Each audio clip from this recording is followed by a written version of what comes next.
Por exemplo, vamos pegar um caso concreto aqui. Eu sempre falo isso, chamar o Lula de praticante de um crime pelo qual ele não foi condenado. Não pode. Aliás, não pode, porque é calúnia. Isso é calúnia, é crime, está no Código Penal. Agora, ele não parou um segundo de chamar o adversário de genocida. É genocida pra cá, genocida pra lá.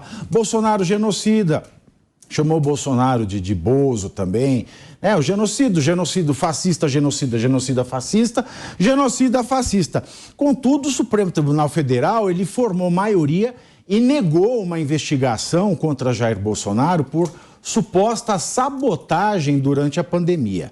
A queixa-crime para apurar condutas do ex-presidente Bolsonaro havia sido apresentada pela Associação de Vítimas e Familiares da Covid-19.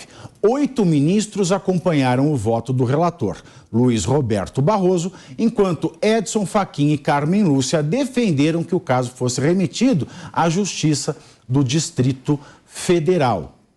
E aí? Mas chamar o Bolsonaro de genocida ainda está valendo? Que sensação é essa que a gente tem de paridade, de igualdade dentro da justiça? A gente já é tão desigual, Deise. A gente nasce um mais rico, outro mais pobre, um mais feio, outro mais bonito, um mais gordo, outro mais magro, numa região melhor, outra numa pior. Mas na democracia, o princípio da igualdade tem que viger na justiça. Que sinal a gente tem quando a gente vê uma coisa dessa? Olha, Pavinato, eu vou falar uma coisa que é bastante polêmica, assim. Sempre que eu falo isso, tem um ruído. Mas existe um consenso, aí de novo, senso comum, e eu sempre ressalto isso, né? Toda generalidade, ela é burra. Mas existe um senso comum de que o Bolsonaro é um antidemocrata e o Lula é um democrata. Então, tudo que o Lula falar, então ele pode chamar o Bolsonaro de genocida, de fascista, do caramba, que vai ser tido como, tudo bem, o Lula pode falar porque, apesar de tudo, ele é um democrata, como se o Bolsonaro só tivesse incitado ódio e violência. E eu tenho minhas críticas ao Bolsonaro, que elas são bem conhecidas e reiteradas vezes.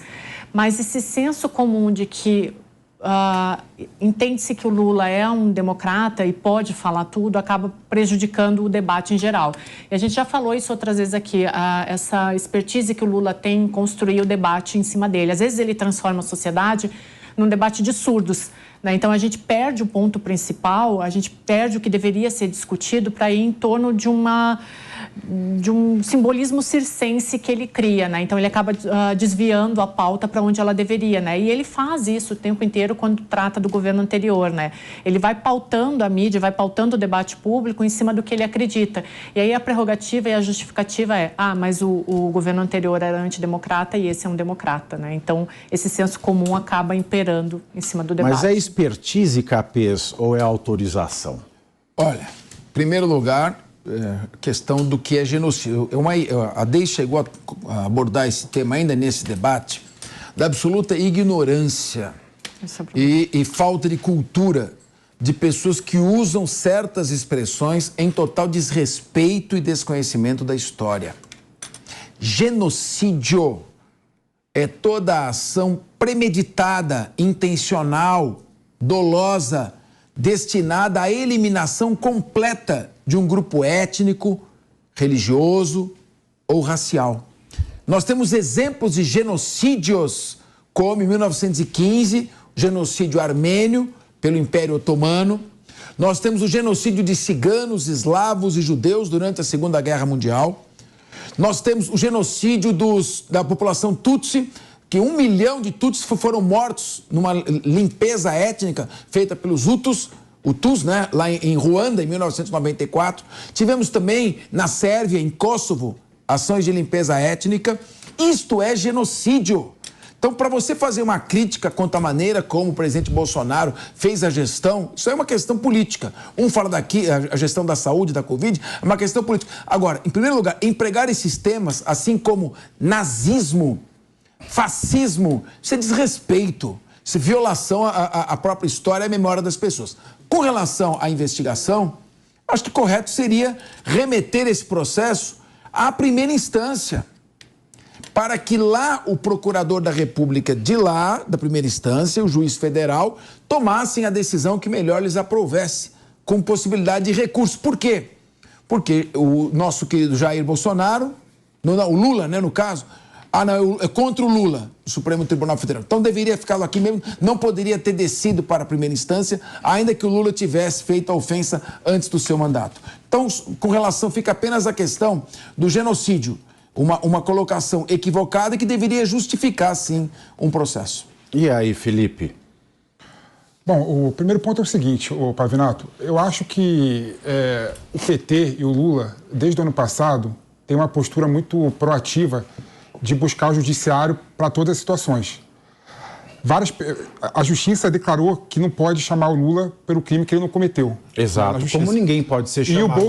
E o Bolsonaro, por exemplo, em nenhum momento procurou a justiça sobre a questão do genocídio. Procurou. Procurou? Procurou. Quando? Qual foi o resultado? Semana passada, negaram. Vocês negaram? O genocida foi dito num contexto político. A questão maior foi o TSE também, né? O TSE, na época das eleições, decidiu que o Lula, no caso específico, né, não poderia, por conta de questões eleitorais, ter falado as questões sobre ele. Procurou e a PGR, a Raquel Dodge, né, que leva para frente, ou não, falou, não, isso não é nada demais. Ele falou, política, ele falou isso nas eleições. Está falando ontem, hoje, amanhã, agora, se bobear. Ou seja, realmente é um absurdo. É um absurdo, por exemplo, a justiça, no caso, amparar alguém que busca a tutela jurisdicional para evitar uma exposição errada, e o Bolsonaro não tem o mesmo direito na situação. Ou seja, não é que o Lula é o mestre do discurso. Não, é que ele tem o discurso autorizado. Não parece isso? Eu não posso entender isso, Bissoli. Exato, ele consegue a chancela do judiciário para fazer o discurso dele.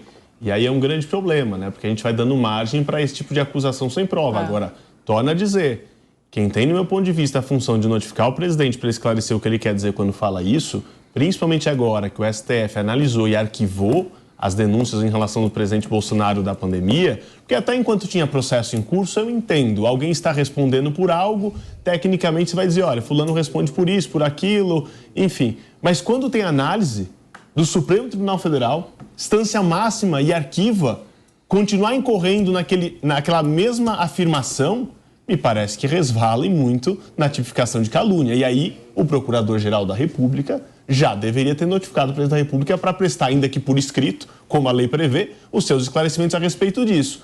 E ele teria a chance de dizer se realmente afirma ou se desculpa ou explica o que ele está querendo dizer. Agora, o Ministério Público tem que agir. Agora, Tiago, quando ele não age, o que dá para fazer? Bom, quando ele não age, o que dá para fazer? Dá para peticionar diante direto? disso, foi dado praticamente uma autorização para o presidente Lula chamar o Bolsonaro de genocida.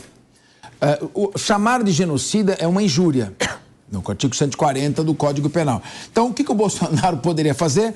Artigo 140, parágrafo 1º.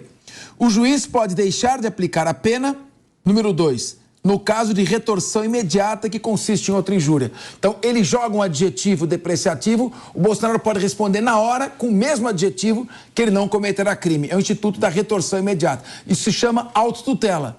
Se o Estado não te socorre, ele permite a você, em alguns casos como esse, a autotutela do seu direito. E se ele vai ficar um bate-boca, hein?